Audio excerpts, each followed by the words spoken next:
Hello friends, I am Ashwin. Today we will see game played by Mamedyarov against Peter Svidler, where he beat Peter Svidler in just 21 moves and joined Anish Giri as a tournament leader at Tata Steel Chess 2018. Svidler had a white pieces. He started the game with c4, knight to f6, and now knight to f3, pawn to e6, and knight to c3 was played, and now pawn to d5. And here Svidler decided to transpose the position into Queen's Gambit decline sort of position with pawn to d4. In this position, bishop to b4 was played, and now c takes on d5. Of course, after bishop b4, bishop to g5 is quite a normal line to play, but anyways, we have this e capture on d5. Sorry, c capture on d5, e capture on d5, and now bishop to f4.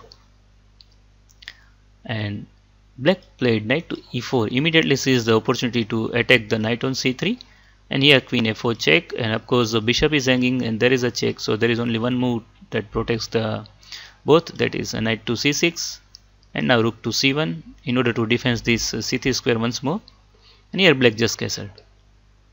In this position, Svidler played pawn to g3, and this is considered to be a novelty, but friends, it turns out to be a fatal mistake.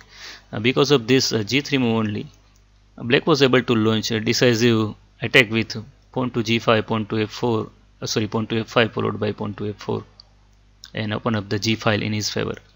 In the game, g5 was played, attacking the bishop, so bishop to e3, and now pawn to f5, of course threatening pawn to f4, and now bishop to g2 was played, and this is a crucial mistake.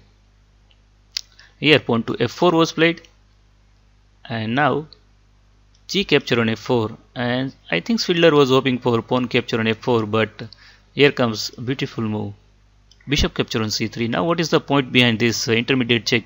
The point is that if you directly capture on f4, then bishop d2 happens, and after bishop capture on c3, white can just simply recapture with the bishop, and there is no such threat with the knight a5 to knight c4.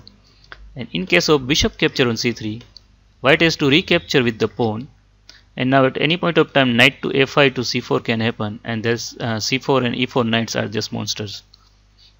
So b capture c3, g capture f4 was happened, and now bishop was attacked, so bishop to d2, and now king to h8, preparing rook to g8.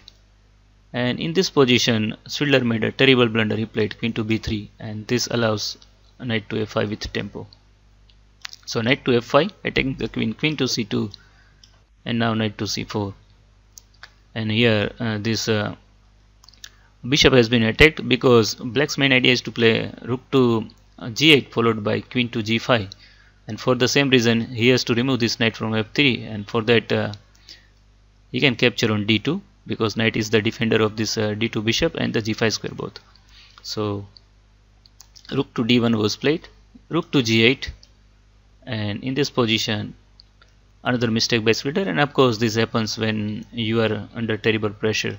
Here knight to e5 is played with an idea of knight to f7 check, that wins the queen, but of course this is a mistake because of knight capture on e5, and now pawn capture e5 is possible, but in the game Svidler played bishop capture on e4, and here comes queen to g4, sorry, queen to g5, threatening queen to g1 checkmate, queen g1, I mean rook capture g1, rook capture g1, and it's a mate. So bishop capture on f4 happened to make some room on this d2 square, queen capture on f4, and here if you take my knight, and then I can simply take the bishop, and I'm having an extra piece, so this is completely winning for black. But in the game, after queen takes on f4, bishop capture on d5 was played, and here comes bishop f5, and actually this curtains because as soon as Svidler played queen c1, he immediately resigned because he cannot save the checkmate. Knight to d3 check.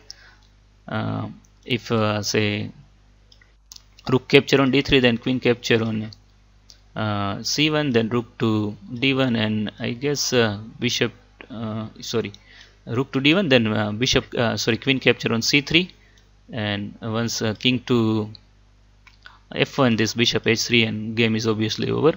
But after knight to d3, if you take with the pawn, then it's a forced checkmate with rook to e8 check, and now king to f1 force, bishop capture d3, so rook capture d3 force, and now queen capture c1, check. So rook to d1 force, and now queen capture on d1, and it's a mate. So it was really a beautiful game by Mamedyarov. I'm wishing him a very good luck for winning this tournament. Thanks for watching. Bye bye.